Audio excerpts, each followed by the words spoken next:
Good morning everybody. Now let us come to the last topic of this chapter and see whether democracy is able to produce or give dignity and freedom to the citizens or not. Now it is very interesting to know that the individuals always want respect, and they want respect from their fellow beings. And if they are not respected by their fellow beings, then occurs the conflict.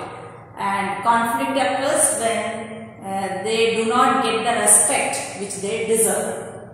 So this passion for respect and freedom is the basis of all the democracies.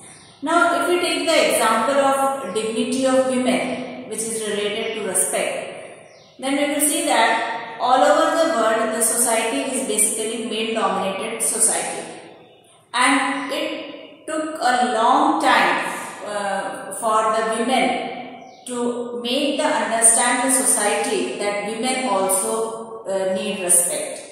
So they waged a long struggle to produce this effect.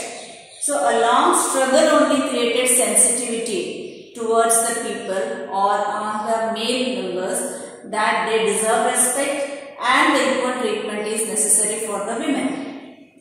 This does not mean that everywhere women are respected every time, but at least if it is there in principle, so it will be easier for the women to wage a struggle because people have accepted it. It has become a principle that women should be respected. So if anybody goes against this is not acceptable. That means it is unacceptable because it is legally and morally wrong. So if it comes in principle, it will be easy for women to wage a war against this. But in a non-democratic societies, this unacceptability is not there, or because the women are not necessarily be treated with dignity and respect, because there is no individual freedom and dignity, or even if individual dignity is there, there is no legal or moral force to accompany that. So naturally in non-democratic societies, we cannot expect the government to give dignity and freedom to the citizens. Let us take another example of caste inequality. Now in India, we have strengthened the claims of disadvantaged and discriminated castes for equal status and opportunities. In India, inequalities among the caste has no legal validity, no legal force, no moral force. So, in principle, again like dignity of women, caste inequality is not acceptable. Now, the expectations from the society is the expectations from the democracy functions as the criteria for judging any democratic country. So that means if people do expect something from the democracy, that means that democracy is successful. Now what makes democracy distinctive is that its examination never gets over. Once it passes one test, then it is ready for another test, or another test comes. That means if people, some wishes are fulfilled of the people, then they wish for something else. So as the people get some benefits, they ask for more and more benefits.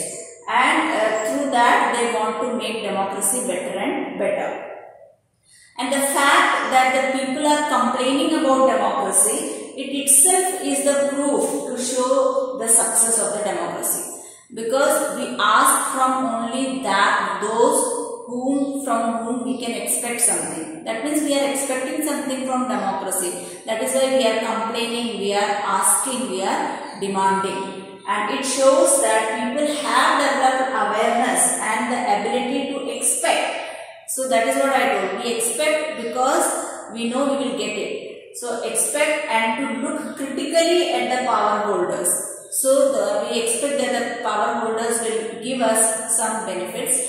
So that is why if they don't give, we criticize them. and public expression of the dissatisfaction itself is a proof of the democratic society.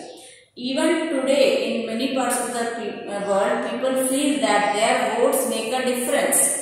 So that means they have a say in the democratic function of the country. So overall, we can say that democracy is successful in providing freedom and dignity of the citizens. So this is all about this chapter. And with this chapter, we come to an end with our political science syllabus. So children, board exams are appearing. So please go through all the chapters, go through the modules, videos, and please go through the question answers and read extra questions also.